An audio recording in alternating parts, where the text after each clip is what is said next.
When comparing CAD software programs, it's probably best to compare apples to apples. CATIA is a mature, history-based, parametric, mechanical CAD software. The Autodesk equivalent of that is Autodesk Inventor Professional.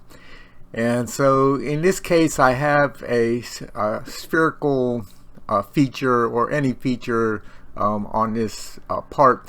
And to make this easier to see, let's change the color of the face of this part itself. So I'm going to change that to some other color, and now I can see that sphere really clearly. And then I'm going to edit a sketch I've already started, and I'm going to put a series of points here. So I'm going to put a point at the end of this arc, this end of the arc, and the midpoint of this arc, and I'll draw a line here, and I'll put the same thing. So I can put some points in a specific location and dimension that location.